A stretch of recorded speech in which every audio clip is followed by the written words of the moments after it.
정말 말도 안 되는 일이 일어났습니다. 최근 미국 트럼프 대통령이 직접 국방부 긴급회의를 소집했다고 합니다. 충격적인 건 이 상황의 중심에 바로 한국이 있다는 점인데요. 심지어 직접 한국에 다녀온 미 국방부 장관이 한 말은 모든 일을 경악하게 만들었다고 합니다. Some perspective with regards to our regret that the citizen. 대체 무슨 일이 있었던 걸까요? 안녕하세요. 저는 윌리엄 브래드쇼라고 합니다. 미국 국방부 장관이죠. 펜타곤의 중심부에서 세계에서 가장 강력한 군사력을 지휘하는 위치에 있다고 보면 됩니다. 가장 강한 국방력을 가진 나라의 장관인 만큼 항상 저는 자부심을 가지고 살아왔습니다. 물론 그 회의가 있기 전까지는 말이죠. 그늘도 저는 여느 때와 같이 각종 보고서를 검토하며 하루를 시작했습니다. 그때 갑자기 비서가 다급하게 사무실 문을 두드렸어요. 장관님, 긴급회의가 소집되었습니다. 지금 바로 상황실로 와주셔야 합니다. 비서의 표정이 심상치 않았습니다. 저는 즉시 자리에서 일어나 상황실로 향했죠. 상황실에 들어서자 합동참모본부의 고위 장성들이 이미 자리에 앉아 있었습니다. 로버트 윌슨 합동참모본부 의장도 심각한 표정으로 앉아 있었어요. 분위기가 무겁고 긴장감이 감돌았죠. 그때 로버트 윌슨이 천천히 고개를 들어 저를 바라봤어요. 트럼프 대통령이 백악관으로 우리를 호출했다며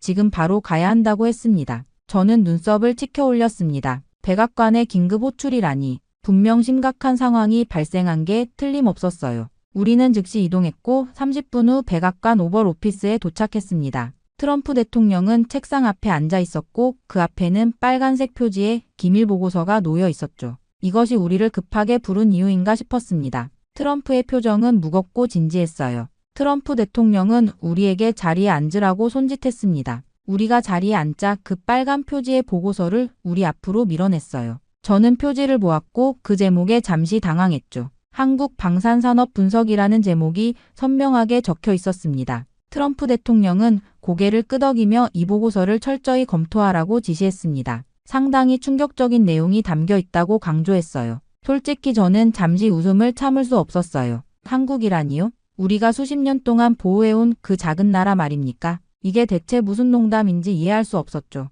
심지어 지금은 대통령도 없어 곧 북한에 잡아먹힐지도 모르는 나라인데 주한미군이 빠지면 사실상 이빨 빠진 호랑이라고 봐도 무방하니까요. 그래서 저는 코웃음을 치며 대통령에게 한국은 그냥 미국이 지켜주는 나라라고 언급했습니다. 그러나 트럼프와 윌슨의 표정은 변하지 않았어요. 오히려 더 심각해졌죠. 윌슨은 제 생각을 이해하지만 보고서를 읽어보면 제 생각이 바뀔 거라고 말했습니다. 저는 의아한 표정으로 보고서를 열었어요. 첫 페이지부터 이해가 되지 않았습니다. 한국의 방산산업에 관한 내용이었는데 그 규모와 기술력이 제가 알고 있던 것과는 완전히 달랐죠. 저는 의심스러운 눈초리로 보고서를 훑어보았습니다. 무엇이 그렇게 중요하길래 트럼프 대통령까지 직접 나서서 우리를 호출한 것일까요? 트럼프 대통령은 이 정보가 CIA, NSA, 국방정보국 모두 확인한 것이라고 강조했습니다. 그리고 더 자세한 내용을 직접 확인해보라고 지시했어요. 저는 보고서를 주의 깊게 살펴보기 시작했습니다.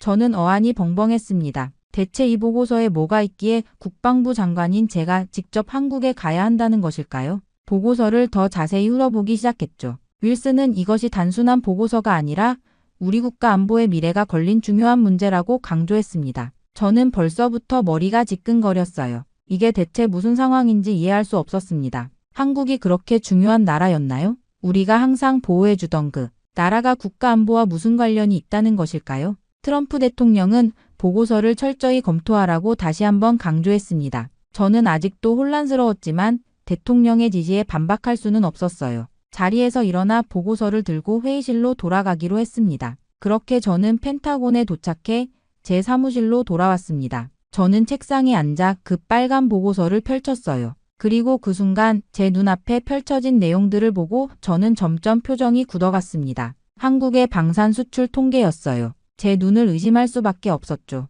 한국이 세계 방산 수출 4위라니. 이게 사실일 리 없었습니다. 두 번째 페이지, 세 번째 페이지로 넘어갈수록 제 표정은 점점 굳어갔어요. 그래프와 숫자들이 명확하게 보여주고 있었습니다. 나토 회원국들이 미국제 무기 대신 한국산 무기를 선택하는 비율이 급증했다는 통계. 특히 폴란드, 에스토니아, 체코 등 동유럽 국가들의 한국 무기 도입률이 놀라웠습니다. 이럴 수가. 저는 중얼거렸어요. 페이지를 더 넘기자 합동참모본부 전략분석팀의 보고서가 나왔습니다. 내용은 더욱 충격적이었어요. 한국이 세계 방산 시장의 핵심 강자로 떠오르고 있습니다. 특히 K-21 보병 전투장갑차와 K-239 천무 다연장 로켓은 미국산 제품을 상당 부분 대체하고 있으며 가성비와 성능 면에서 우리를 앞서고 있습니다. 저는 이 부분에서 잠시 읽기를 멈췄습니다. 가슴이 답답했어요. 한국이 미국보다 나은 무기를 만든다니 이건 있을 수 없는 일이었죠. 우리는 세계 최고의 군사 강국이었습니다.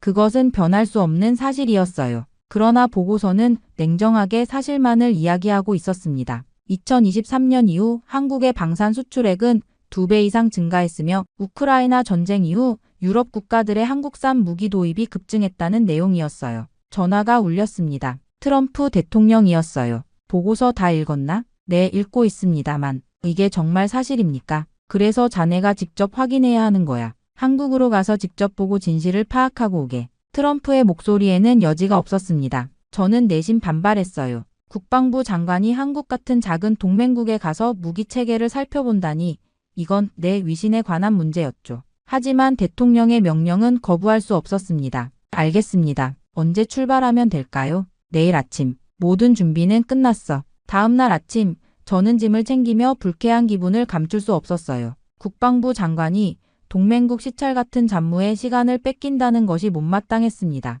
하지만 출발 전 마지막으로 한국 방산에 대해 좀 더 조사해 보기로 했어요. 제 태블릿으로 국방부 기밀 데이터베이스에 접속했습니다. 한국 방산을 검색어로 입력했어요. 수백 개의 문서가 나왔습니다. 그중 최신 보고서 몇 개를 선택했죠. 첫 번째 파일은 K-21 보병 전투장갑차에 관한 것이었습니다. 이미지를 보는 순간 제 눈이 커졌어요. 우리 브래들리 장갑차와 비슷하면서도 더 날렵한 디자인이었습니다. 자세한 스펙을 읽으며 저는 점점 놀라기 시작했어요. K-21은 120mm 박격포를 장착할 수 있다고 했습니다. 이건 기존 장갑차보다 훨씬 강력한 화력이었어요. 방어력도 우수했지만 특히 기동성 부분에서 미군 장갑차보다 앞선다는 평가가 있었습니다. 저는 깊은 한숨을 내쉬었어요. 더 충격적인 것은 이 K-21을 중동과 유럽 여러 국가가 도입을 검토 중이라는 정보였습니다. 우리의 시장을 잠식하고 있다니 이건 예상치 못한 일이었어요. 다음 문서는 K-239 천무에 관한 것이었습니다. 한국판 HIMARS라는 별명이 붙어 있었어요. 사거리가 80km에서 160km까지 GPS 유도 미사일까지 발사할 수 있다고 했습니다.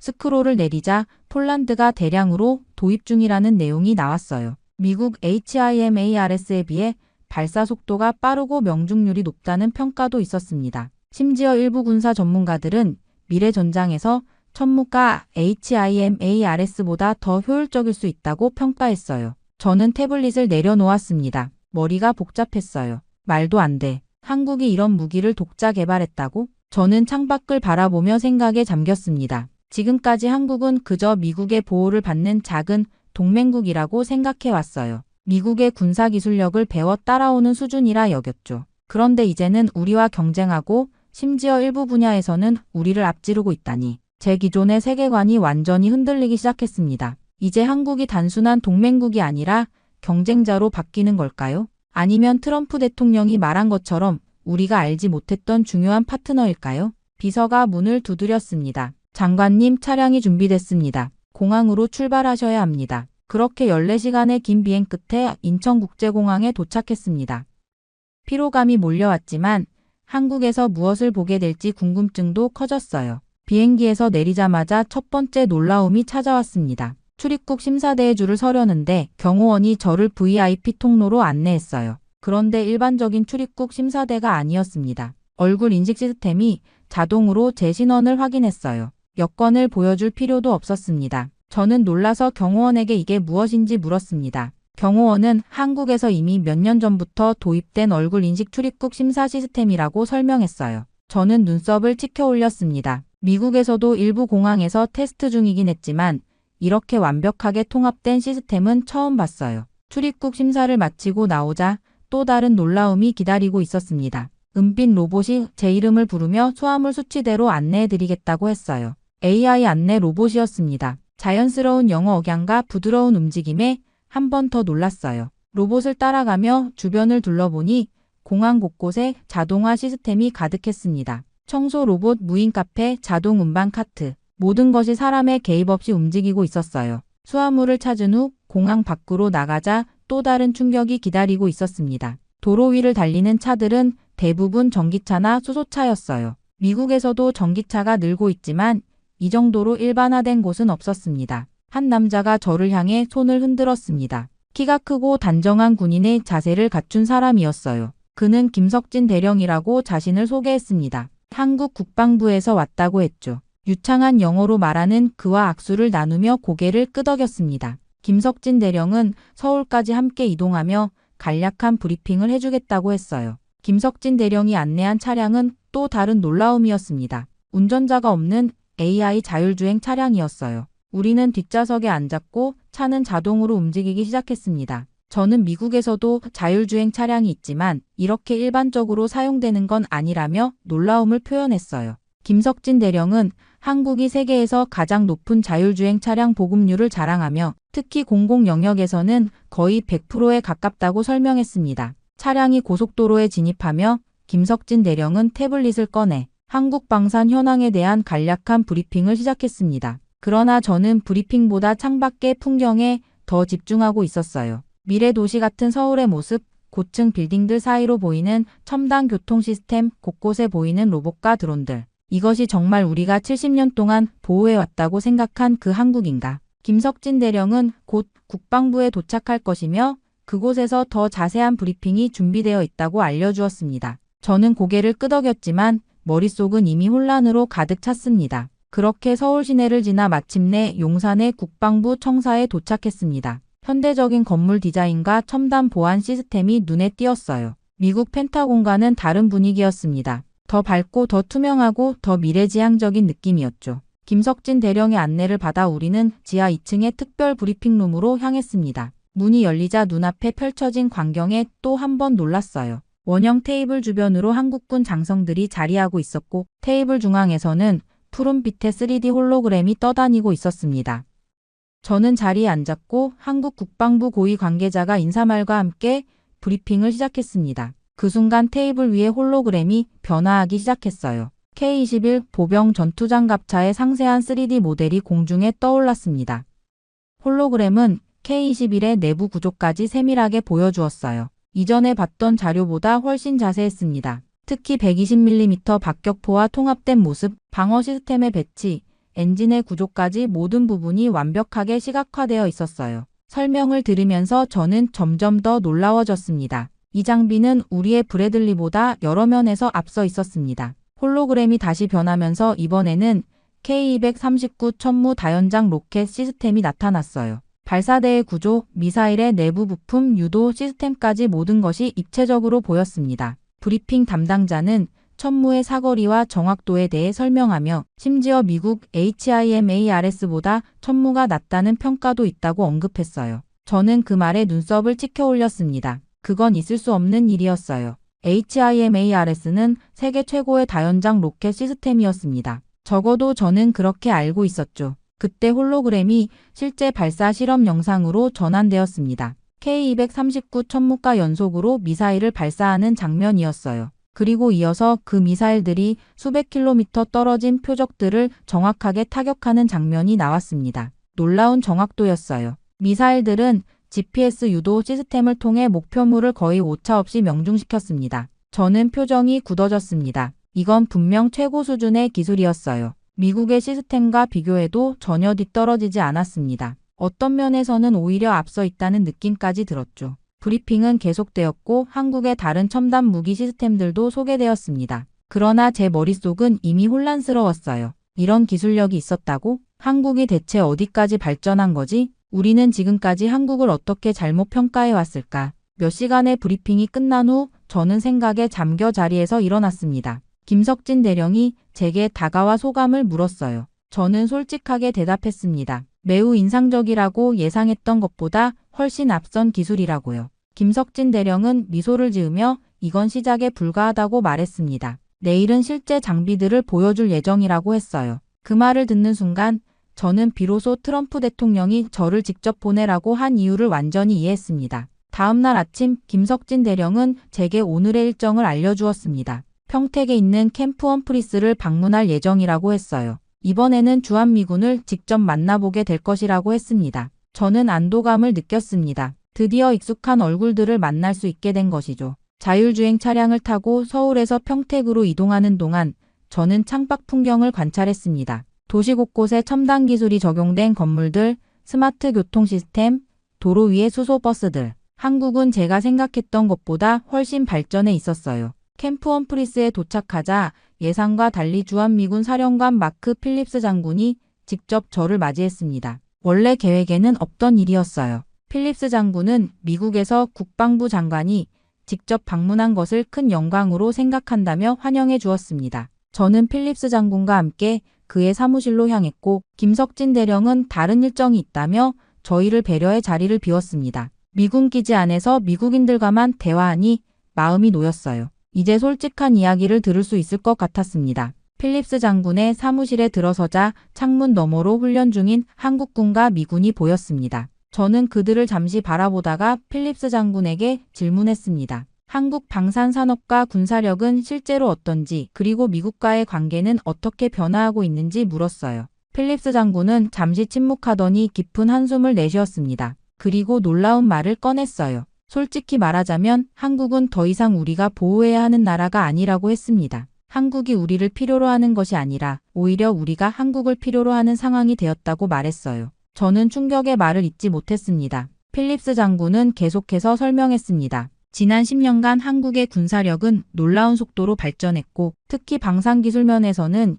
이미 세계 최고 수준에 도달했다고 했어요. 그들은 더 이상 미국의 기술에 의존하지 않고 자체적으로 첨단 무기 시스템을 개발하고 있었습니다. 저는 여전히 믿기 힘들었어요. 필립스 장군이 제 표정을 읽고는 몇몇 미군 장병들을 불러들였습니다. 그들의 이야기를 직접 들어보라는 것이었죠. 첫 번째 장교는 10년 넘게 한국에서 근무한 베테랑이었습니다. 그는 솔직하게 말했어요. 한국군이 우리보다 더 앞선 장비를 갖추고 있다고 했습니다. 특히 드론, AI 통합 시스템, 통신 장비 등에서 미군보다 훨씬 발전된 기술을 사용하고 있다고 했어요. 두 번째 장교는 더 충격적인 말을 했습니다. 한국은 이제 우리 없이도 북한을 충분히 상대할 수 있다고 했어요. 군사력은 물론이고 기술적으로도 북한을 압도하고 있으며 미군의 존재는 이제 실질적인 군사적 필요성보다는 상징적인 의미가 더 크다고 했습니다. 저는 창밖을 바라보았습니다. 한국군 병사들이 최신 장비를 착용하고 훈련하는 모습이 보였어요.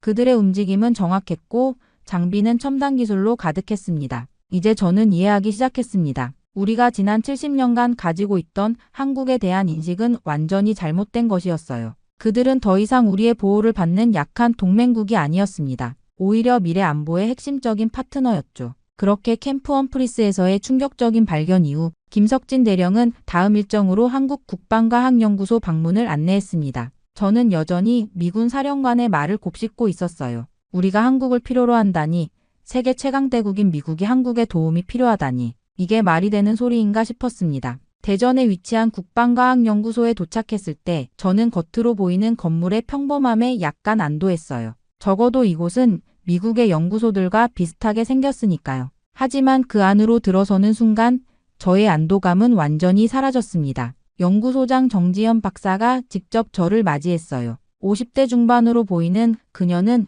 미국 MIT에서 양자물리학 박사 학위를 받았다고 자신을 소개했습니다. 미국에서 10년간 근무한 뒤 조국으로 돌아와 연구소를 이끌고 있다고 했어요. 정지현 박사는 저를 첫 번째 연구실로 안내했습니다. 문이 열리자 수십 개의 소형 드론이 완벽한 편대를 이루며 공중에서 춤을 추고 있었어요. AI 군집 드론이었습니다. 박사의 설명에 따르면 이 드론들은 개별 명령 없이도 스스로 상황을 판단하고 적응하는 인공지능을 탑재하고 있었죠. 다음 연구실에서는 자율전투 로봇을 시연했습니다. 인간형 로봇이 다양한 지형을 헤치고 다니며 표적을 정확히 타격하는 모습이었어요. 심지어 시뮬레이션 환경에서 적의 공격을 피하며 자율적으로 대응하는 능력까지 갖추고 있었습니다. 세 번째 연구실은 더욱 충격적이었어요. 정지현 박사는 양자 암호통신 시스템을 보여주었습니다. 그녀의 설명에 따르면 이 기술은 해킹이 원천적으로 불가능한 통신 방식이었어요. 정지현 박사가 갑자기 제게 질문했습니다. 미국은 아직 양자 암호통신을 도입하지 않았냐고 물었어요. 저는 당황했습니다. 우리는 아직 실험 단계에 있었죠. 박사는 미소 지으며 한국군은 이미 80% 이상 이 시스템을 적용했다고 말했습니다. 마지막으로 우주 감시 시스템을 보여주었어요. 한국이 자체 개발한 위성들을 통해 지구 궤도의 모든 물체를 실시간으로 추적하는 기술이었습니다. 북한은 물론 주변국의 모든 군사 활동을 24시간 모니터링할 수 있는 시스템이었죠. 모든 것이 너무 충격적이었습니다. 저는 무의식적으로 중얼거렸어요. 우리가 오히려 뒤처지고 있는 것 아닌가 하고요. 정지현 박사는 그 말을 들었는지 잠시 저를 바라보았지만 아무 말도 하지 않았습니다. 연구소 투어를 마치고 저는 김석진 대령과 함께 서울로 돌아가는 차 안에서 깊은 생각에 잠겼습니다. 지금까지 본 것들은 제 기존 세계관을 완전히 뒤흔들어 놓았어요. 한국은 더 이상 미국의 보호를 받는 나라가 아니었습니다. 그들은 이미 미래 전쟁을 준비하고 있었고 어떤 면에서는 미국보다 앞서 있었어요. 그렇게 한국에서의 일정을 마치고 워싱턴으로 돌아오는 비행기 안에서 저는 보고서를 작성했습니다. 모든 경험과 충격적인 발견들을 상세히 기록했어요. 이제 트럼프 대통령과 국방부 고위 관계자들에게 이 사실을 알려야 했습니다. 미국의 국가 안보 전략을 근본적으로 재고해야 할 시점이 왔다고 생각했어요. 워싱턴에 도착하자마자 저는 펜타곤으로 직행했습니다. 비서에게 즉시 국방부 긴급회의를 소집하라고 지시했어요. 1시간 후 합동참모본부 의장과 각군 참모총장, 국방부 고위 관료들이 모두 회의실에 모였습니다. 저는 깊은 숨을 내쉬고 발표를 시작했습니다. 한국에서 본 모든 것, 캠프 험프리스에서 들은 이야기들, 국방과학연구소의 충격적인 기술력까지 모두 솔직하게 전달했어요. 그리고 가장 중요한 결론을 내렸습니다. 한국은 우리가 알고 있던 나라가 아니다. 회의실은 완전한 침묵에 휩싸였습니다. 제 말을 의심하는 시선도 있었지만 대부분은 충격에 빠진 표정이었어요. 로버트 윌슨 합참의장이 먼저 입을 열었습니다. 이미 그들도 한국의 급속한 발전에 관한 정보를 일부 입수하고 있었지만 실상은 제가 확인한 것보다 훨씬 심각하지 않을 것이라 생각했다고 했어요. 회의는 4시간 넘게 계속되었습니다.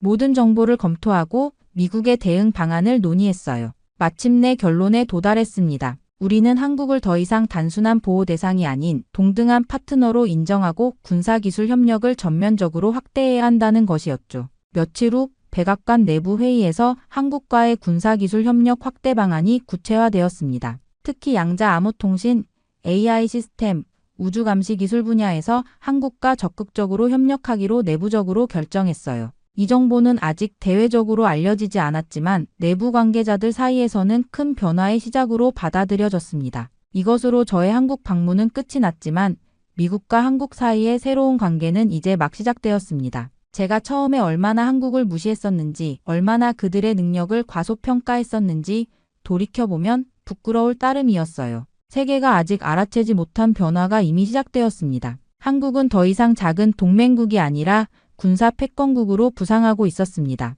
미국 국방부 장관인 제가 한국을 무시하다가 조사하며 충격을 받고 직접 방문 후 그들의 능력을 인정하게 되었으며 결국 내부적으로 협력을 추진하게 된 것입니다. 세계 최강 미군이 한국의 군사기술에 의존하게 될 수도 있다는 생각, 이전의 저라면 결코 받아들이지 못했을 겁니다. 하지만 이제는 그 현실을 겸허히 인정합니다. 한국이 미래 전쟁을 대비하는 강대국으로 성장했다는 사실을 이제는 분명하게 알게 되었으니까요. 저는 창가에 앉아 지난 여정을 되돌아보았습니다. 한국을 통해 제가 얼마나 많은 것을 배웠는지, 제 마음속에 있던 편견이 얼마나 완전히 깨졌는지 깨달았어요. 선입견 없이 세상을 바라보는 법, 작다고 여겼던 나라의 위대한 잠재력을 인정하는 법, 그리고 진정한 협력의 가치를 한국에서 배웠습니다. 고맙다 한국. 저는 작게 중얼거렸습니다. 당신 덕분에 저는 더 나은 국방부 장관이 될 수 있을 것 같군요. 미래는 아직 써내려가야 할 이야기지만 한 가지는 확실했습니다. 한국과 미국의 새로운 관계는 세계 질서에 큰 변화를 가져올 것이고 저는 그 변화의 증인이자 일부가 되었다는 사실에 깊은 감사함을 느꼈습니다. 세계 최강 미군이 한국의 군사기술에 의존하게 된 이 상황 반전, 누가 상상이나 했을까요? 한국이 미래 전쟁을 대비하는 초강대국으로 성장했다는 사실을. 그리고 이제 우리는 그들과 함께 새로운 세계 질서를 만들어가게 될 것입니다. 저는 집에 돌아와 창밖을 바라보며 생각했습니다. 세상은 정말 빠르게 변하고 있다고요. 그리고 그 변화의 중심에 한국이 있었던 것입니다. 정말 충격적인 일이 벌어졌습니다. 최근 국방기술 유출 사태로 미 국방부가 발칵 뒤집혔다고 합니다. 더 놀라운 건 이 모든 것을 해결한 곳이 바로 한국이라는 점이죠. 이후 진행된 펜타곤 긴급회의장에서 사람들은 말도 안 된다며 분노를 했지만 국방부 장관의 폭탄 발언으로 모든 것이 정리되었다고 하는데요. Defense Contact Group, DoD will continue to lead that group and support Ukraine's work to strengthen and modernize its. 무슨 일이 있었던 걸까요? 안녕하세요. 저는 루카스 맥클라인이라고 합니다. 미 국방부 소속 분석관이죠. 오늘은 제 인생을 완전히 뒤바꾼 사건에 대해 이야기를 해보려 합니다. 그날 저는 펜타곤 회의실에서 열리는 긴급 회의를 앞두고 호흡을 가다듬었습니다. 극비 기술 유출 사태로 국방부 상층부가 모두 모인 자리였죠. 테이블 주변에 앉은 군 장성들과 분석관들의 얼굴엔 긴장감이 역력했어요. 시작하겠습니다. 자리에 앉자마자 앤드류 핸더슨 차관보의 딱딱한 목소리가 회의실을 채웠죠. 이번 기술 유출 사태의 범위와 영향, 그리고 동맹국들의 협력 현황을 검토할 것입니다. 맥클레인 분석관, 보고해 주시죠. 제 이름이 호명되자 등줄기에 땀이 흘렀습니다. 자료를 준비하는 동안 발견한 흥미로운 데이터가 있었거든요. 아마 대부분이 예상하지 못했을 것입니다. 저는 태블릿을 큰 화면에 연결했습니다. 기술 추적 과정에서 우리가 주목해야 할 부분은 한국의 기여도입니다. 유출된 기술의 흐름을 역추적하고 코드 패턴을 복원하는 과정에서 한국 측 분석팀이 결정적인 역할을 했습니다. 화면에 데이터가 떠오르자 회의실에 긴장감이 감돌았어요. 한국이 미국의 동맹국이라는 건 모두가 알고 있었지만 기술적 기여도가 이 정도일 줄은 아무도 예상치 못했던 겁니다. 핸더슨 차관보가 안경을 고쳤으며 자료를 검토했죠. 이 자료가 정확하다면 한국의 기술력은 우리가 평가한 것보다 상당히 높은 수준이군요. 그때였습니다. 테이블 반대편에서 리처드 브룩스의 날카로운 목소리가 울려 퍼졌습니다. 한국이라고요? 결국 미국 기술을 흉내내는 나라 아닙니까? 이런 과대평가는 위험합니다. 브룩스는 30년 경력의 분석관으로 보수적 성향이 강했어요. 그는 자리에서 반쯤 일어나며 의견을 이어갔습니다. 우리 모두 알다시피 한국은 기술 모방의 역사를 가진 국가입니다. 80년대 일본 제품을 모방하던 방식에서 크게 달라지지 않았죠. 심지어 저희의 보호를 거의 공짜로 받고 있는 나라 아닙니까? 그런 나라를 어떻게 주요 기여국으로 평가할 수 있습니까? 한국의 과도한 중요성을 부여하는 것은 미국의 기술 리더십을 스스로 약화시키는 행위입니다. 그들은 우리의 아래에 있다고요. 그의 말에 회의실은 순간 얼어붙었습니다. 몇몇 장성들이 불편한 듯 자세를 고쳤고 한국계 미국인인 김소령의 표정이 굳어졌죠. 순간 모든 시선이 저에게 쏠렸습니다. 제 보고서에 의문을 제기한 브룩스의 도전에 어떻게 대응할지 기다리는 듯 했어요. 저는 숨을 깊게 들이마시고 자료를 천천히 넘겼습니다. 감정에 휘둘리지 않는 게 중요했죠. 브룩스 분석관님의 우려 이해합니다. 하지만 지금 보시는 이 데이터는 객관적인 지표입니다. 기술 복원 과정의 알고리즘 기여도, 패턴 인식 속도, 역추적 정확도에서 한국 팀의 성과가 두드러져요. 판단은 데이터가 말해줄 겁니다. 제 말이 끝나자 회의실은 다시 침묵에 휩싸였습니다. 핸더슨 차관보가 고개를 끄덕였고 브룩스는 불만스러운 표정으로 자리에 앉았죠. 화면 속 그래프와 수치들이 깜빡이는 동안 저는 이것이 단순한 데이터 분석 이상의 의미를 가진다고 느꼈습니다. 우리가 알던 세계 질서에 작은 균열이 생기기 시작한 순간이었어요. 물론 그때는 전혀 알지 못했습니다. 그 균열이 저를 어디로 이끌게 될지를 말이죠. 회의 이후 며칠 동안 제 머릿속에선 데이터와 브룩스의 편견 사이에서 갈등이 일었습니다. 어떤 결론도 내리지 않고 다양한 자료를 수집하는 데만 집중했죠. 국방부 데이터베이스에서 한국의 방산 산업에 관한 모든 자료를 긁어모았어요. 밤을 새워가며 분석을 거듭했고 마침내 내부 보고서를 완성했습니다. 보고서의 표지에는 한국 방산 산업의 글로벌 위치 재평가라고 적혀 있었죠. 이 보고서가 어떤 반향을 일으킬지 이미 예상은 되었어요. 한국의 방산 수출 규모가 세계 4위에 도달했다는 분석 결과였기 때문이죠. 예상보다 훨씬 빠른 성장세였어요. K9 자주포는 이미 노르웨이, 에스토니아, 핀란드 등 나토 회원국들에 수출되고 있었습니다. KF-21 전투기는 개발 단계에서부터 주목받으며 예약 수출이 진행 중이었고요. 특히 AI 기반 무기 체계는 미국과 이스라엘, 영국의 기술적 우위를 위협하는 수준에 도달해 있었습니다. 가장 놀라운 점은 이 모든 장비가 자체 기술에 기반해 있다는 사실이었어요. 전통적인 기술 이전이나 라이센스 생산이 아닌 순수 국내 개발 비율이 78%에 달했죠. 이는 프랑스와 영국에 근접한 수치였습니다. 오전 회의가 시작되자 브룩스가 제 보고서를 들고 회의실에 성큼성큼 들어왔어요. 그의 얼굴은 붉게 달아올라 있었습니다. 맥클레인, 이건 완전한 과장이야. 어떻게 한국을 영국이나 프랑스와 같은 수준으로 평가할 수 있지? 저는 침착하게 태블릿을 열고 데이터를 보여주었습니다. 한국의 K9 자주포와 유럽 경쟁 모델의 성능 비교, 실전 배치 수량, 수출국 목록 등 객관적인 수치들이었죠. 브룩스의 표정이 점점 굳어갔어요. 브룩스님, 감정이 아닌 데이터를 봐주세요. 한국은 더 이상 과장된 신흥국이 아닙니다. 실질적인 경쟁자가 되고 있어요. 회의실의 다른 분석관들은 제 자료를 진지하게 검토하기 시작했습니다. 미 해군 출신 분석관은 한국의 잠수함 기술에 깊은 관심을 보였고, 사이버 안보 전문가는 한국의 디지털 방어 시스템에 대해 질문을 쏟아냈죠. 브룩스는 여전히 한국은 미국의 기술적 지원 없이는 불가능했다고 주장했지만 회의실의 분위기는 이미 바뀌고 있었습니다. 저는 조용히 마지막 슬라이드를 보여줬어요. 한국이 개발 중인 차세대 AI 드론 시스템과 양자통신 기반 지휘 통제 시스템이었습니다. 회의가 끝나고 제 사무실로 돌아와 자료를 정리했습니다. 브룩스의 반응은 예상했지만 다른 분석관들의 관심은 의외였어요. 그들도 변화의 조짐을 감지하기 시작한 겁니다. 아직은 불분명한 그림이지만 퍼즐 조각들이 하나둘 맞춰지고 있었죠. 컴퓨터 앞에 앉아 최종 보고서를 작성했습니다. 데이터만으로는 한계가 있었어요. 숫자는 현실의 일부만 보여줄 뿐이니까요. 보고서 말미에 권고사항을 첨부했습니다. 한국 방산 기술의 정확한 평가를 위해서는 직접 검증이 필수적입니다. 현지 정밀 분석 임무를 통해 데이터 이면의 실제 역량을 확인해야 합니다. 상부에 보고서를 제출하고 창밖을 바라보았습니다. 오후에 햇살이 펜타곤 건물 위로 쏟아지고 있었어요. 이제 제 일은 끝났지만 왠지 이 보고서가 새로운 시작이 될 것 같은 예감이 들었습니다. 그리고 그 예상은 완벽하게 적중했죠. 다음 날 아침 일찍 사무실에 도착했을 때 이메일함에는 긴급회의 소집이라는 제목의 메시지가 와 있었습니다. 발신인은 핸더슨 차관보였어요.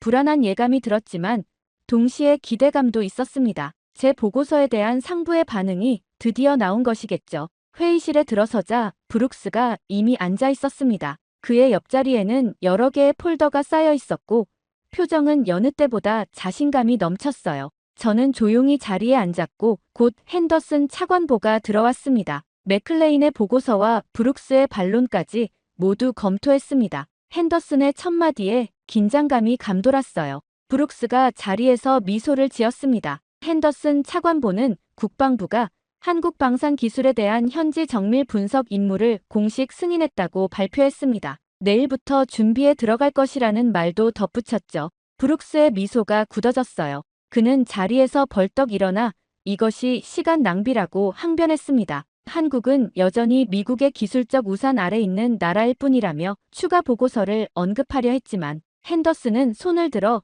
그의 말을 중단시켰어요. 핸더슨은 브룩스의 의견은 충분히 들었지만 이 임무는 객관적 데이터 수집이 목적이라고 설명했습니다. 브룩스의 선입견은 이 목적에 도움이 되지 않을 것 같다는 뜻을 분명히 전했죠. 브룩스의 얼굴이 붉게 달아올랐어요. 그는 거칠게 서류를 모으며 분노를 억누르려 노력했습니다. 한국으로 갈 필요가 없는지 확인하려는 그의 질문에 핸더슨은 단호하게 고개를 끄덕이며 그 자리는 제가 대신 맡을 것이라고 선언했어요. 제 분석이 더 객관적이라고 판단된다는 이유였죠. 브룩스는 서류 가방을 들고 화를 참지 못하며 회의실을 나갔습니다. 문이 닫히자 핸더슨은 저를 향해 고개를 돌렸어요.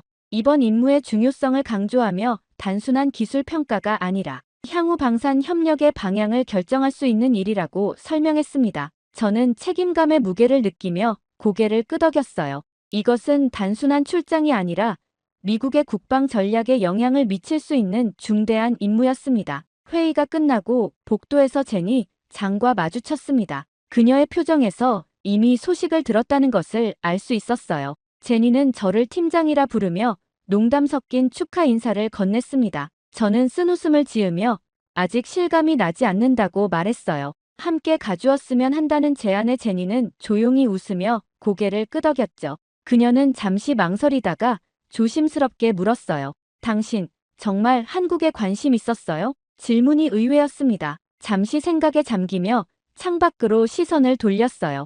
펜타곤 주차장에 햇빛이 쏟아지고 있었습니다. 없었지. 솔직히 말하면 브룩스의 편견이 얼마나 타당한지 확인하고 싶었을 뿐이야. 제니를 바라보며 조용히 웃었습니다. 하지만 이제는 좀 궁금해졌어. 우리가 놓치고 있는 것이 무엇인지 말이야. 며칠 뒤 14시간의 비행 끝에 저희는 인천국제공항에 도착했습니다. 긴 비행 동안 한국 관련 자료를 검토하며 시간을 보냈지만 눈앞에 펼쳐진 광경은 어떤 보고서로도 준비할 수 없는 것이었어요. 이륙 전까지만 해도 미국의 국방부 분석관이었던 저는 착륙과 동시에 미래를 관찰하는 여행자가 된 듯한 느낌이었습니다. 입국장으로 들어서는 순간 가장 먼저 눈에 띈 건 자율주행 카트였어요. 여행객들의 짐을 실은 카트가 레이저 센서를 이용해 사람들 사이를 정확히 헤집고 나아갔습니다. 가이드라인 없이도 가야 할 곳을 정확히 찾아가는 모습이 인상적이었어요. 공항 내 키오스크에는 AI 통역 로봇이 배치되어 있었죠. 다국어 서비스를 제공하며 복잡한 질문에도 자연스럽게 답변하는 모습을 보며 잠시 멈춰 서서 지켜봤습니다. 입국 심사대는 생체인식 시스템으로 사람의 개입 없이 처리되고 있었어요. 제 차례가 되자 눈과 지문, 얼굴 인식을 통해 신원이 순식간에 확인되었습니다. 심사관은 단지 모니터를 확인하는 역할만 하고 있었죠. 모든 과정이 미국에서 경험한 것보다 훨씬 빠르고 효율적이었습니다. 출구에서는 한 남자가 제 이름이 적힌 태블릿을 들고 서 있었어요. 그는 이정훈 대령이었습니다. 예상했던 것보다 젊고 세련된 모습이었어요. 완벽한 영어 발음으로 저를 맞이했죠. 이정훈 대령은 제 짐을 무인 운송 시스템에 맡기고 공항 밖으로 안내했습니다. 외부에는 이미 무인 택시가 대기하고 있었어요. 차에 오르자 그는 목적지를 말하지 않고 단지 손목에 찬 기기를 터치했습니다. 차량이 부드럽게 출발했어요. 창밖으로 펼쳐지는 서울로 향하는 고속도로의 풍경이 흥미로웠습니다. 태양광 패널이 도로 양쪽에 설치되어 있었고 차선 변경과 속도 조절이 모두 자동으로 이루어졌어요. 운전자들은 대부분 핸들에서 손을 떼고 있었습니다. 이정훈 대령은 제 시선을 알아챘는지 미소를 지으며 설명을 시작했어요. 한국의 자율주행도로 시스템은 이미 80% 이상의 차량이 연결되어 있으며 사고율이 72% 감소했다고 합니다. 또한 해킹 방지를 위한 양자 암호화 시스템이 적용되어 있다는 설명도 덧붙였죠. 서울 시내로 들어서자 도시의 모습이 더욱 놀라웠습니다. 건물들은 일반적인 고층 빌딩이었지만 그 기능은 달랐어요. 빌딩 외벽에는 대형 디스플레이가 통합되어 정보를 표시하고 있었고 보행자들은 AR 글래스를 통해 도시와 상호작용하고 있었습니다. 호텔에 도착한 후 잠시 휴식 시간을 가졌어요. 창밖으로 서울 도심의 야경을 바라보며 생각에 잠겼습니다. 미국과 한국의 기술 격차는 수치상으로는 크지 않았지만 실제 적용과 통합 측면에서는 상당한 차이가 있었어요. 이건 단순한 기술 문제가 아니라 사회적 수용과 구현의 차이였습니다. 저녁 식사를 위해 이정훈 대령과 만났을 때 그는 제 생각을 읽기라도 한 듯 말했어요. 한국이 보여줄 것은 총이나 전투력만이 아니라 전장 전체를 새롭게 정의하는 방식이라고 설명했습니다. 그의 말에 고개를 끄덕이며 내일부터 시작될 본격적인 조사에 대한 기대감이 커졌어요. 다음 날 아침 일찍 이정훈 대령이 호텔로 마중을 나왔습니다. 오늘은 용산 국방부를 방문하는 일정이었어요. 차창 밖으로 서울의 아침 풍경이 펼쳐졌습니다. 출근길 사람들은 모두 무언가에 연결된 듯 했어요. 스마트 기기를 통해 걸으면서도 정보를 주고받고 AR 글래스를 쓴 사람들의 모습이 낯설지만 흥미로웠습니다. 용산 국방부에 도착하자 철저한 보안 검색이 이어졌어요. 생체인식, 망막 스캔, 양자 아이디 확인까지 미국 국방부보다 더 엄격한 절차였습니다. 놀랍게도 모든 과정이 10초 내에 완료되었어요. 기술의 발전이 단순히 기능 향상이 아닌 효율성의 극대화로 이어진 사례였죠. 국방부 중앙 브리핑룸으로 안내받았습니다. 방에 들어서자 벽면 전체가 디스플레이로 변했어요. 이정훈 대령이 손목 장치를 조작하자 갑자기 공간 중앙에 3D 홀로그램이 나타났습니다. 지구본 형태로 시작해 점차 확대되며 한국의 방산 지도를 보여주기 시작했어요. 처음에는 단순히 인상적인 시각 효과라고 생각했지만 곧 그 정보의 깊이에 압도되었습니다. K무기 시스템의 전 세계 배치 현황, 실시간 운영 데이터, 유지보수 상태까지 모든 정보가 완벽하게 통합되어 있었어요. 이건 단순한 프레젠테이션이 아닌 살아있는 정보 생태계였습니다. 이정훈 대령은 홀로그램을 조작하며 K9 자주포의 구조를 확대했어요. 3D 모델이 공중에서 분해되며 내부 시스템이 드러났습니다. 특히 눈길을 끈 것은 AI 기반 자율 사격 통제 시스템이었어요. 이 시스템은 기존 미국 모델보다 30% 더 빠른 표적 획득 능력을 가지고 있었습니다. 다음으로 KF-21 전투기로 화면이 전환되었어요. 이 전투기의 스텔스 기능과 무장 시스템이 상세히 표시되었습니다. 특히 전자전 능력이 인상적이었어요. 중국과 러시아 레이더를 회피하는 기술이 독자적으로 개발되어 있었습니다. 홀로그램은 다시 지구본으로 돌아가 한국 방산 수출의 흐름을 보여주었어요. 아시아, 유럽, 중동, 심지어 남미까지 한국의 무기 체계가 수출되고 있었습니다. 특히 폴란드, 터키, UAE와의 대규모 계약이 눈에 띄었어요. 이는 단순한 무기 판매가 아닌 전략적 동맹의 확장이었습니다. 가장 놀라웠던 것은 실전 배치력이었어요. 한국은 무기 시스템을 수출할 뿐만 아니라 완전한 통합 시스템으로 패키지화하고 있었습니다. 다른 나라들이 부품별로 판매하는 것과 달리 한국은 턴키 방식으로 전체 시스템을 제공하고 있었어요. 이런 접근법이 빠르게 시장 점유율을 높이는 비결이었습니다. 홀로그램이 사라지고 회의실의 불이 다시 켜졌어요. 이정훈 대령은 제 반응을 기다리는 듯 했습니다. 저는 노트북으로 열고 메모를 확인했어요. 그동안 자동으로 정리된 노트가 있었지만 제 손으로 직접 한 줄을 추가했습니다. 진짜로 놀랍다. 이정훈 대령은 그 말에 미소를 지었어요. 이것은 시작에 불과하다며 오후에는 실제 장비를 볼 수 있게 준비되어 있다고 했습니다. 점심 식사 중에도 머릿속은 방금 본 정보들로 가득했어요. 브룩스의 말처럼 미국 기술을 흉내낸 수준이 아니었습니다. 이건 완전히 다른 접근법이었어요. 미국이 우월한 개별 기술에 집중한다면 한국은 그 기술들을 어떻게 통합하고 실전에 적용할지에 집중하고 있었습니다. 점심 후 창밖을 바라보며 생각했어요.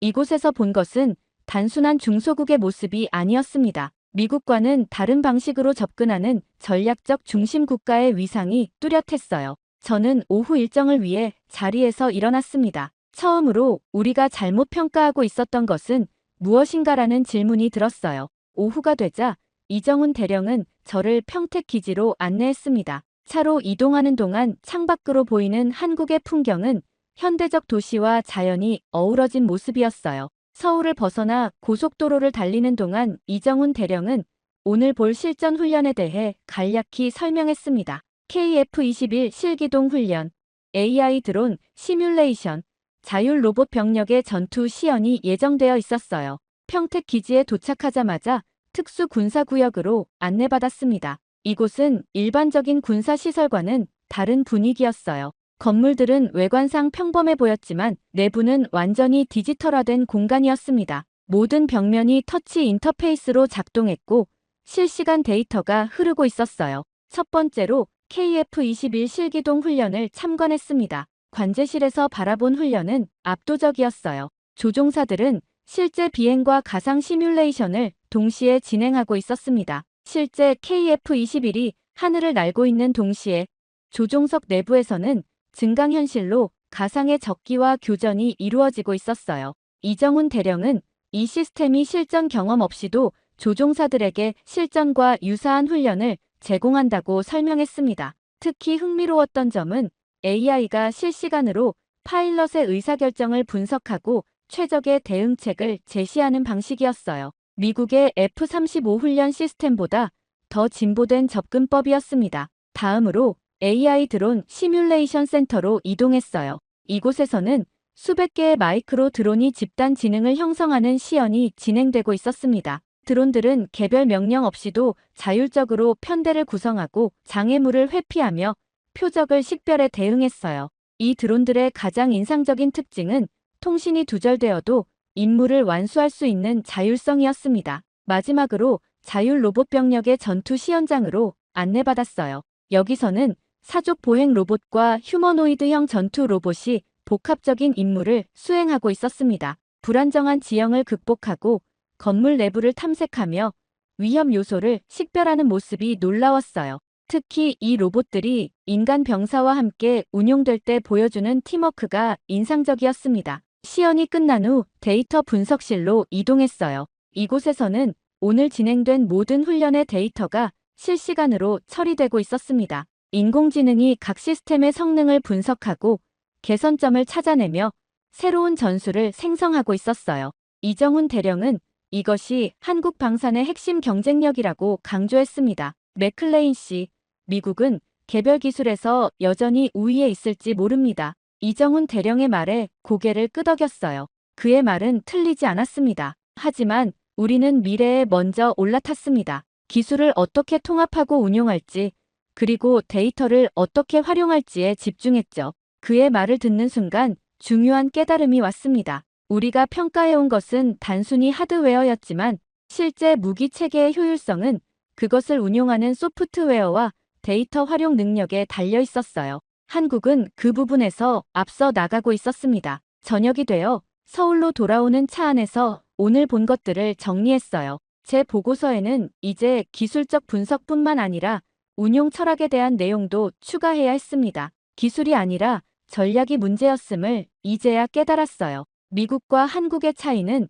개별 부품의 성능이 아니라 전체 시스템을 바라보는 시각의 차이였습니다. 셋째 날 일정은 뜻밖에도 강남에서 시작되었습니다. 이정훈 대령은 방산 기술만으로는 한국의 전략을 완전히 이해할 수 없다며 도심 투어를 제안했어요. 처음에는 의아했지만 곧 그의 의도를 알게 되었습니다. 강남 거리는 세계 어느 도시보다 디지털화되어 있었어요. K-팝 엔터테인먼트 회사 앞에는 전 세계에서 온 팬들이 증강현실 서비스를 이용해 아이돌과 가상 만남을 즐기고 있었습니다. 스마트 식당에서는 AI가 고객의 취향과 건강 상태를 분석해 최적의 메뉴를 추천했어요.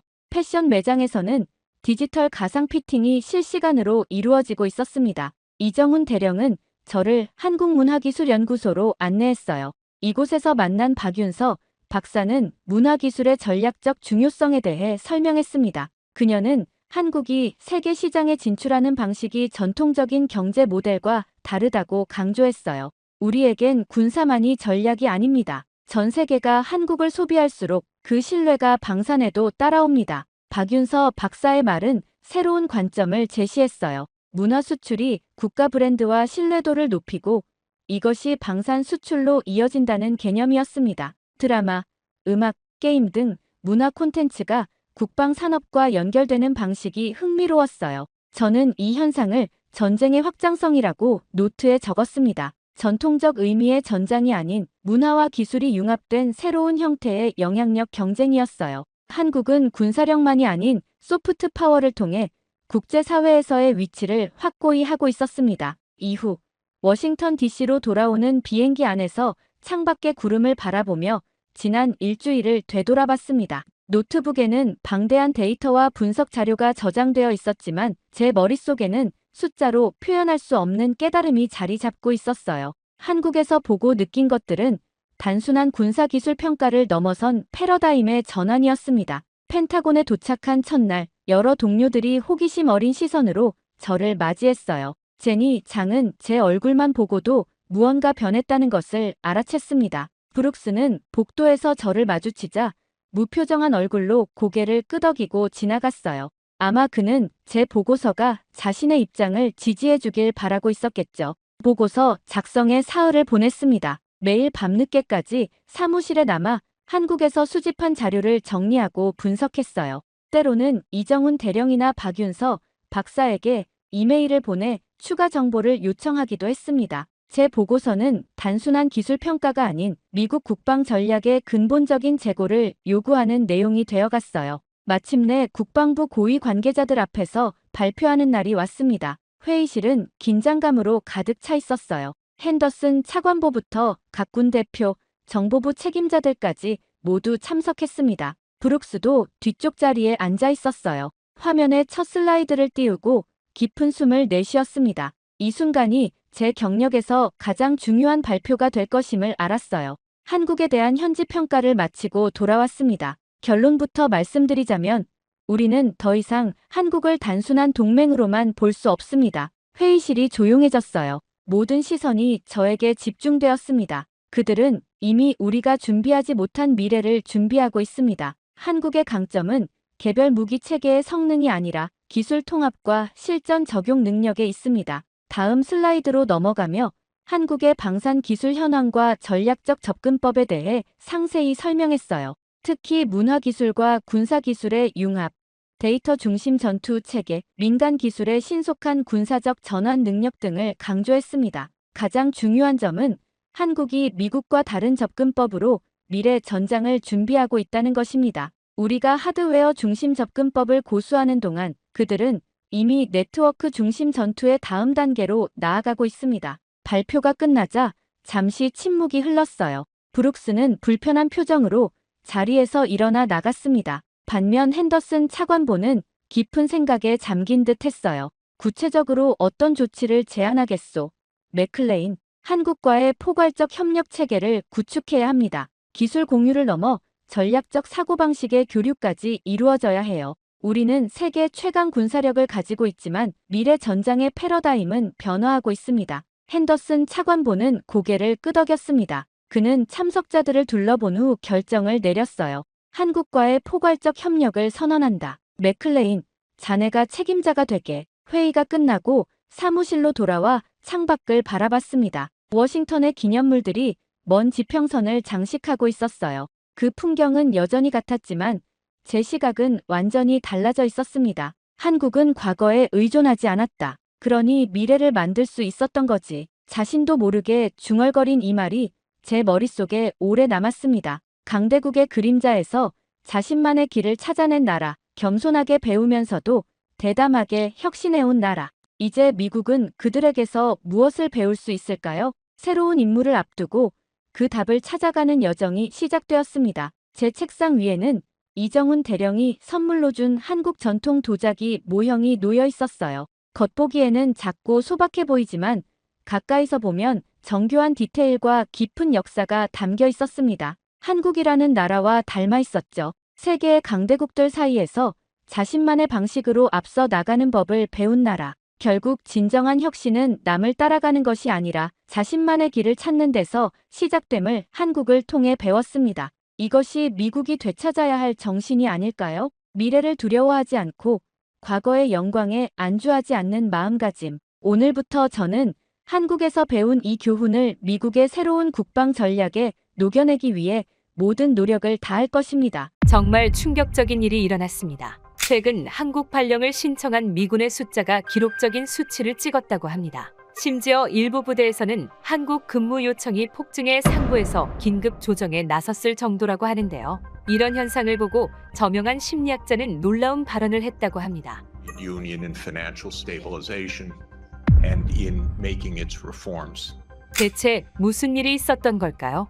안녕하세요. 저는 미 국방부 소속 심리학자 브라이언이라고 합니다. 3대째 군인 가문의 자손인 만큼 큰 자부심을 가지고 일을 하고 있죠. 미군은 전 세계적으로 가장 우월하며 다른 곳과는 비교가 되지 않을 정도로 최고의 시스템을 가지고 있으니까요. 항상 저는 저희 일에 만족하며 살아왔습니다. 그 말도 안 되는 폭탄 발언을 듣기 전까지는 말이죠. 말도 안 돼. 내가 한국에 간다고. 책상을 내리치자 국방부의 하얀 벽이 내 울림을 되돌려 주었습니다. 참모장의 얼굴은 평온했지만 제 심장은 폭주기 관차처럼 뛰고 있었죠. 브라이언 대위, 주한미군 심리상담 파견, 다음 주 월요일 출발입니다. 그 말을 듣는 순간 세상이 무너지는 것만 같았습니다. 한국이라뇨? 다른 곳은 다 괜찮았습니다. 하지만 한국만큼은 정말 싫었어요. 제가 이유 없이 한국을 싫어하는 것이 아닙니다. 큰 계기가 있었죠.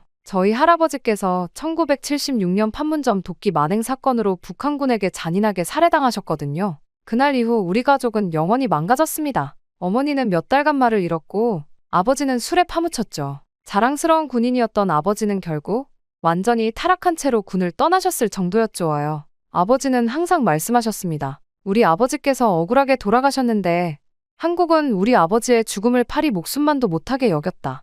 한국이나 북한이나 모두 야만인들이다. 라고 말이죠. 그 말을 들어온 저는 아버지와 같은 생각을 하고 살았어요. 그들은 감사를 할 줄 모르며 미군들을 완전히 졸개라고 생각하고 있다고 말이죠. 그래서 트럼프가 주한미군을 철수시켜야 한다고 주장했을 때 저는 완전히 동의했어요. 대통령도 없는 그런 나라는 그냥 서로 전쟁하다 말살되어야 한다고 생각했죠. 그런 저에게 한국으로 가라니 이건 사형이나 다름없었어요. 저는 완전히 굳은 채로 대답도 못하고 가만히 서 있을 수밖에 없었죠. 최근 제 상담실에 온 병사들이 이상한 말을 많이 합니다. 그때 참모장이 파일을 밀어주며 말했어요. 모두가 한국에 가고 싶어해요. 지난달에만 23명의 군인이 한국 발령을 요청했습니다. 사실 저도 알고 있었습니다. 제 상담실에서도 비슷한 현상이 있었거든요. 지난 6개월간 상담한 병사 중 절반 이상이 한국 발령을 원한다고 말했습니다. 솔직히 믿기 어려웠어요. 전에는 상담실에서 어디든 가고 싶지 않아요. 라는 말이 대부분이었는데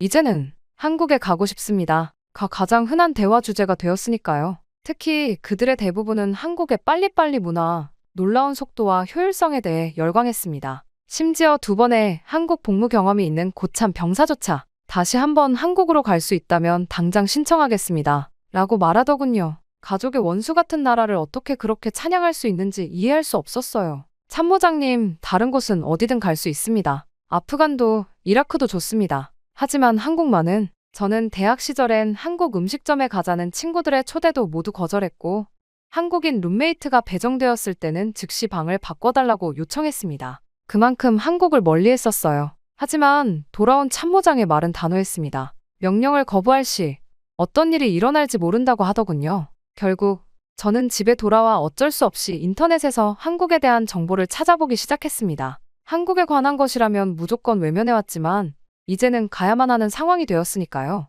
그러다 검색 결과 중 저는 믿지 못할 영상을 보게 되었습니다. 바로 퇴임한 주한미군 사령관의 인터뷰 영상이었죠. Give you some perspective with regards to our regret that the citizens of Sangju 순간 눈을 크게 떴습니다. 그분은 미 육군에서 가장 존경받는 지휘관 중 한 명이자 아버지가 젊었을 때 우상으로 여겼던 인물이었거든요. 그는 결코 정치적 발언이나 외교적 립서비스를 하는 사람이 아니었죠. 항상 솔직하고 직설적인 화법으로 유명했던 장군이었습니다. 정말 뭔가 있는 걸까요? 혼란스러워진 저는 서랍 구석에서 오래된 사진첩을 꺼냈습니다. 군복 차림의 할아버지가 웃고 있었죠. 뒷면에는 판문점에서 1976년이라고 적혀 있었습니다. 그 웃음이 마지막이었다는 걸 그때는 아무도 몰랐어요. 그리고 며칠 뒤 저는 마침내 인천국제공항에 도착했습니다. 14시간의 비행 동안 잠을 이루지 못했어요. 할아버지가 돌아가신 이 땅을 밟는다는 생각에 가슴이 무거웠죠. 비행기에서 내리자 현대적인 공항의 모습이 눈에 들어왔습니다. 깔끔하고 정돈된 시설이 놀라웠지만 할아버지의 죽음이 머릿속을 맴돌며 경계심을 놓을 수 없었어요. 입국 심사를 위해 줄을 섰습니다. 미국이었다면 최소 40분은 기다려야 할 텐데 놀랍게도 5분 만에 제 차례가 왔죠. 심사관은 무표정한 얼굴로 여권을 확인하고 지문을 스캔한 후 도장을 찍었습니다. 전체 과정이 1분도 채 걸리지 않았어요. 너무 빠른 진행에 의아했지만 그 효율성 뒤에 숨겨진 무언가가 있을 거라 의심했습니다. 제가 자리를 비우자마자 다음 사람이 들어섰습니다.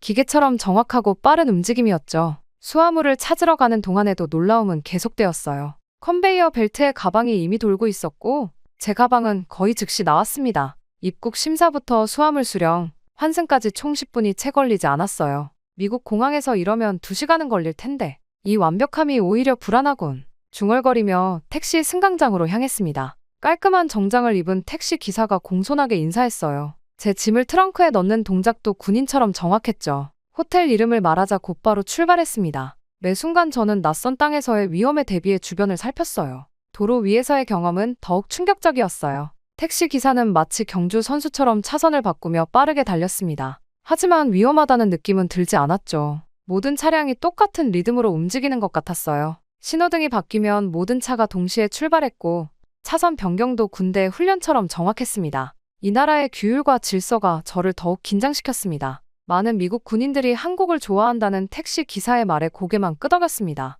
내심 그들은 이 나라의 진짜 모습을 모르는 거야. 겉만 번지르르한 가면일 뿐이겠지라고 생각했죠. 호텔 앞에 도착하자 택시 미터기가 정확히 얼마인지 보여주었어요. 한국 돈에 익숙하지 않아 지갑을 뒤적이고 있는데 기사는 카드 단말기를 내밀었습니다. 카드를 대자마자 삐 소리와 함께 결제가 완료되었어요. 너무 쉽고 빠른 이 모든 것이 오히려 의심스러웠습니다. 미국에서 택시 타면 지갑 꺼내고 카드 긁고 서명하는 데만 5분 걸리는데 이건 뭔가 불완전해 보이는데 호텔 로비로 들어서자 프론트 데스크 직원이 미소로 맞이했습니다. 여권을 내밀자 순식간에 컴퓨터에 정보를 입력하고 룸키를 건넸어요. 그 미소 뒤에 진심이 있는지 의심했습니다. 모든 체크인 절차가 1분 안에 끝났죠. 미국 호텔에서는 보통 대기 시간부터 서류 작성까지 최소 10분은 걸리는데 말입니다. 이 완벽한 효율성이 오히려 불편했어요. 대체 이 나라는 뭐지? 표면적인 완벽함 뒤에 뭔가 있을 거야. 방에 들어서자마자 창문으로 서울의 전경이 보였어요. 빽빽하게 들어선 고층 빌딩들, 그 사이를 가로지르는 한강.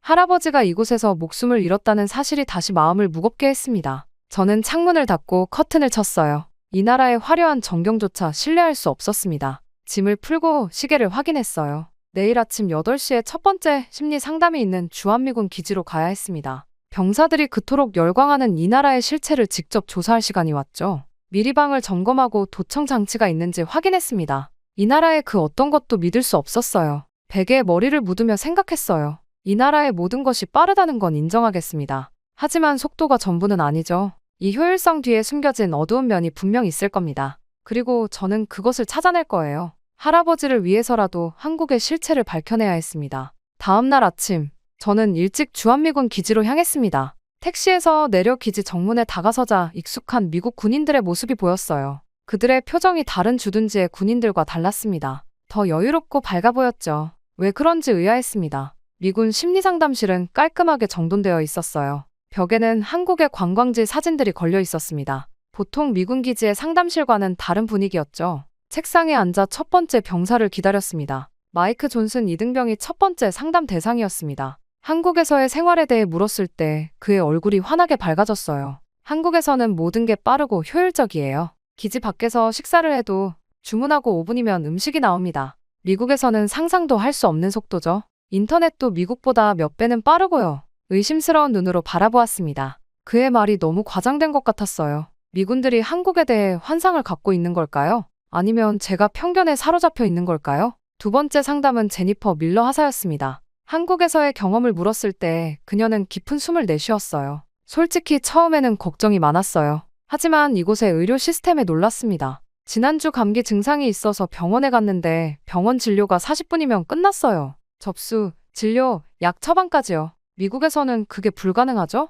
미국이었다면 예약만 몇 시간, 대기는 몇 주가 걸렸을 거예요. 여기서는 아프면 바로 가서 진료받고 돌아옵니다. 군 병원보다 민간 병원이 더 빠르고 효율적이에요. 이야기를 듣는 내내 할아버지의 얼굴이 떠올랐습니다. 그는 이 나라에서 목숨을 잃었는데 그런 나라를 미군들이 이렇게 찬양한다는 것이 이해되지 않았어요. 점심시간 이후 로버트 팔머 중사와 세 번째 상담을 진행했습니다. 한국에서 특별히 인상 깊었던 경험을 물었어요. 음식 배달 시스템이요. 어제 저녁에 치킨을 주문했는데 배달이 약속 시간보다 5분 늦었어요. 그랬더니 가게에서 먼저 사과 전화가 왔고 음료수도 서비스로 보내줬습니다. 배달이 30분 지나도 안 오면 가게에서 먼저 사과하는 문화가 있어요. 미국에서는 상상도 할 수 없는 일이죠. 그의 말을 들으며 픽 웃었습니다. 이게 진짜야? 그게 그렇게 대단한가요? 베럿 박사님, 제가 왜 거짓말을 하겠어요? 여기 와서 직접 경험해보면 알게 됩니다. 이곳은 정말 다른 세계예요. 하루 종일 비슷한 이야기를 들었습니다.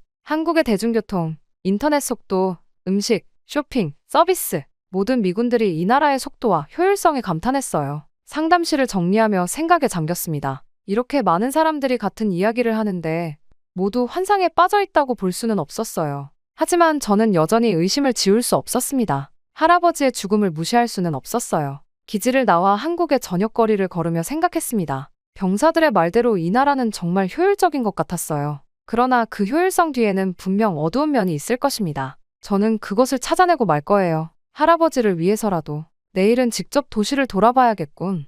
호텔로 돌아가며 중얼거렸습니다. 병사들이 말한 이 완벽한 나라의 실체를 확인할 차례였습니다. 다음 날 아침, 호텔을 나서며 직접 서울 도심을 탐험하기로 했습니다. 병사들의 말이 과장된 것인지 직접 확인해 볼 필요가 있었어요. 여전히 한국에 대한 회의적인 시각은 사라지지 않았지만 객관적인 관찰이 필요했습니다. 지하철역으로 향했습니다. 서울 지하철은 미군들 사이에서도 이미 유명했죠. 개찰구를 지나 플랫폼으로 내려가자 수많은 사람들이 질서정연하게 줄을 서 있었어요. 디지털 전광판에는 열차 도착 시간이 분 단위가 아닌 초 단위로 표시되어 있었습니다. 갑자기 안내방송이 흘러나왔습니다. 2호선 일부 구간이 신호장애로 5분간 연착됩니다. 불편을 끼쳐 대단히 죄송합니다. 놀라운 광경이 펼쳐졌어요. 플랫폼에 있던 모든 사람들이 일제히 스마트폰을 꺼내들었습니다. 30초도 채 지나지 않아 대부분의 사람들이 다른 출구나 다른 노선으로 빠르게 움직이기 시작했어요. 마치 군대의 전술 이동처럼 정확하고 신속했습니다. 5분 지연의 대체 경로를 찾다니.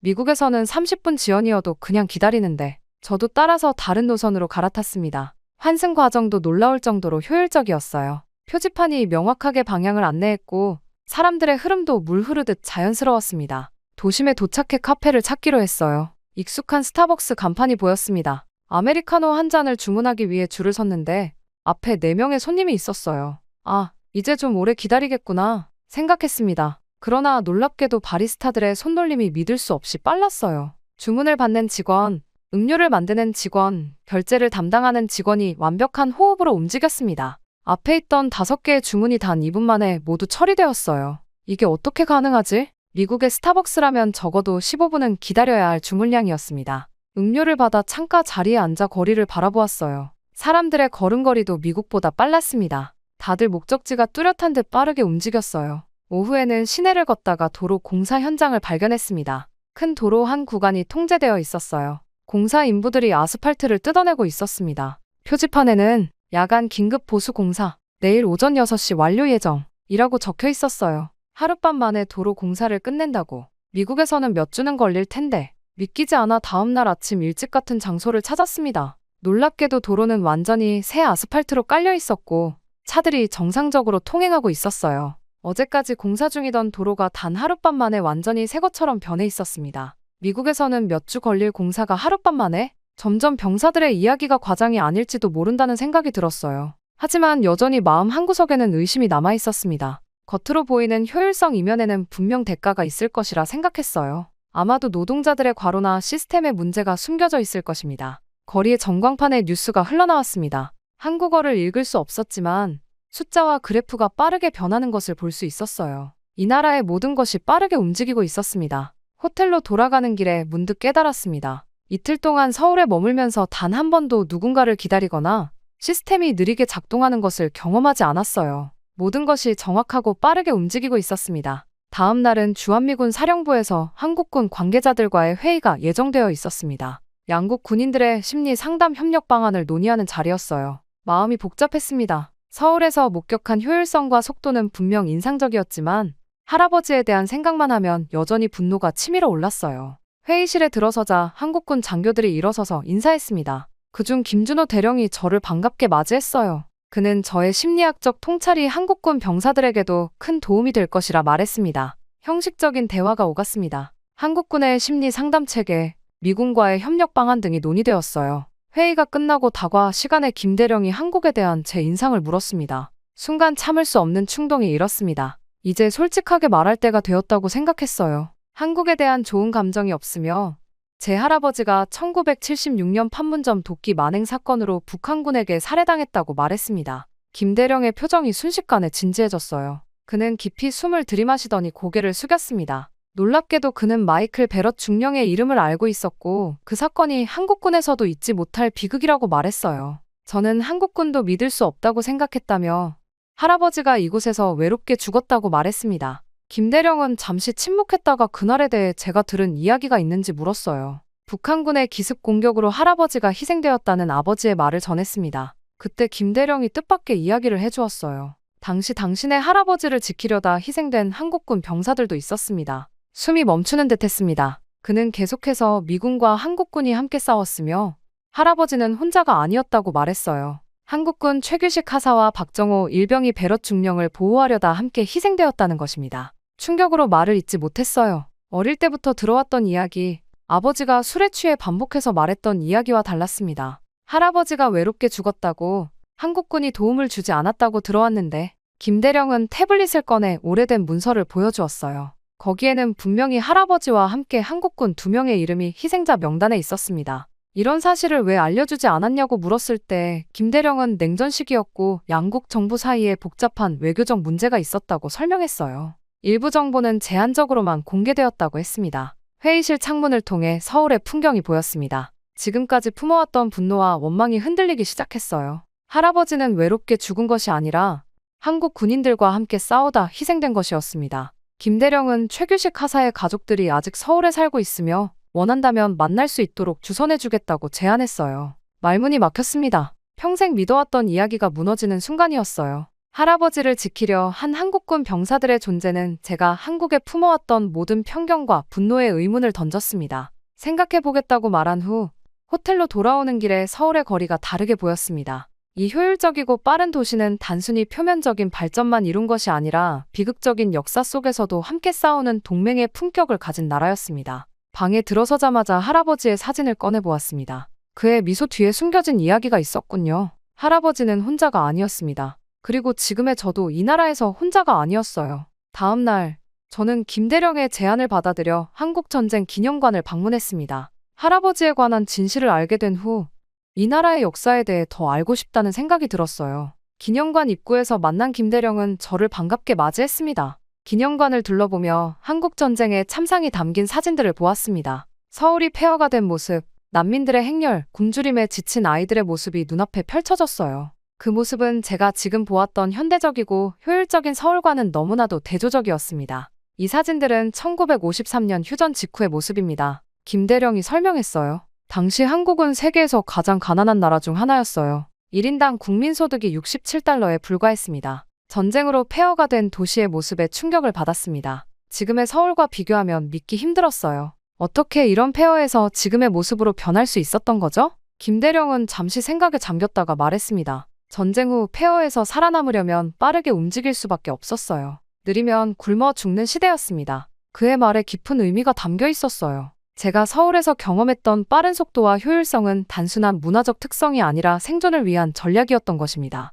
우리의 빨리빨리 문화는 단순한 성격이 아닙니다. 이건 생존을 위한 전략이었어요. 1960년대부터 시작된 경제 개발 과정에서 속도는 곧 생존이었습니다. 우리는 재건 과정을 보여주는 전시물로 이동했습니다. 남성들은 공장에서, 여성들은 가정과 일터에서 밤낮으로 일하는 모습이 담긴 사진들이 있었어요. 많은 사람들이 하루에 12시간 이상 일했다는 설명이 붙어 있었습니다. 한국인들은 한이라는 감정을 가지고 있습니다. 이건 깊은 슬픔과 원한, 그리고 그것을 극복하려는 의지가 복합된 감정이에요. 식민지 시대와 전쟁을 겪으며 이 감정은 더욱 깊어졌습니다. 한이 어떻게 빨리빨리 문화와 연결되는 건가요? 한은 우리를 앞으로 나아가게 하는 원동력이 되었어요. 다시는 그런 고통을 겪지 말자는 결심이 집단적인 의식으로 자리 잡았습니다. 그래서 모든 것을 빠르게 해내려 했어요. 빠르게 배우고, 빠르게 일하고, 빠르게 발전하는 것만이 살 길이었습니다. 1970년대와 80년대의 산업화 과정을 보여주는 전시물 앞에 섰습니다.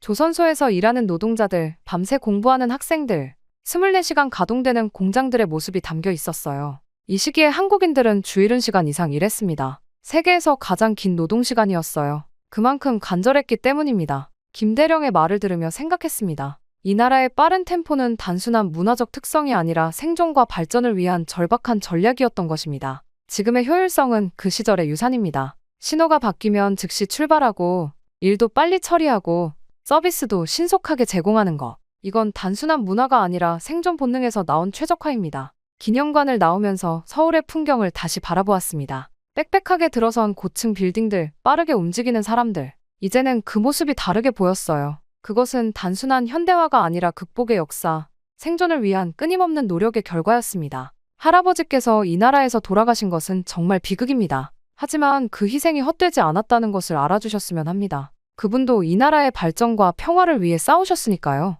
김대령의 말에 고개를 끄덕였습니다. 지금까지 품어왔던 한국에 대한 분노와 편견이 점점 사라지고 있었어요. 그렇게 할아버지에 대한 오해가 풀리면서 한국에 대한 반감도 사라졌습니다. 할아버지는 혼자 죽은 것이 아니라 한국군과 함께 싸우다 희생된 것이었어요. 최규식 하사의 가족을 만난 날은 특히 감동적이었습니다. 그들은 제게 원망 대신 따뜻한 환대를 보여주었어요. 최 하사의 아들이 건넨 말이 아직도 귓가에 맴돕니다. 우리 아버지와 당신의 할아버지는 같은 목표를 위해 싸웠습니다. 그들은 모두 영웅이에요. 그날 저녁 남산타워에 올라 서울의 전경을 바라보았습니다. 빛나는 도시의 불빛이 마치 별처럼 펼쳐져 있었어요. 이 도시는 전쟁의 폐허에서 일어나 세계적인 도시로 변모했습니다. 그 과정에서 형성된 빨리빨리 문화와 효율성은 단순한 성격이 아니라 생존과 발전을 위한 전략이었어요. 주한미군 병사들의 말을 이제는 완전히 이해할 수 있었습니다. 그들이 이 나라에 매료된 이유, 이 나라의 시스템에 감탄한 이유가 명확해졌어요. 서울의 야경을 바라보며 혼잣말을 했습니다.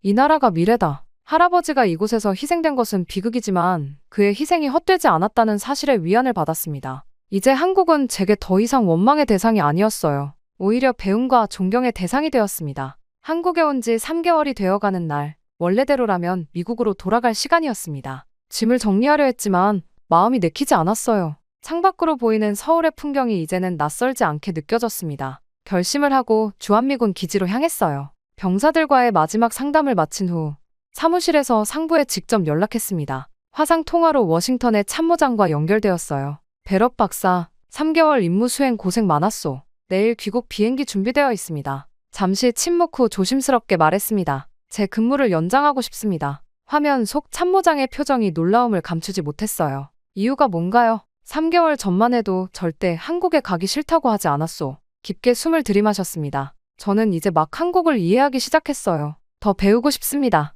이곳의 효율성과 속도, 그 이면에 있는 역사와 문화, 이 모든 것이 미군 병사들의 정신건강에 긍정적인 영향을 미치고 있다는 연구를 진행하고 싶습니다. 참모장은 잠시 서류를 검토하더니 고개를 끄덕였어요. 승인합니다. 일단 6개월 연장으로 처리하겠소. 통화를 마치고 나니 마음이 가벼워졌습니다.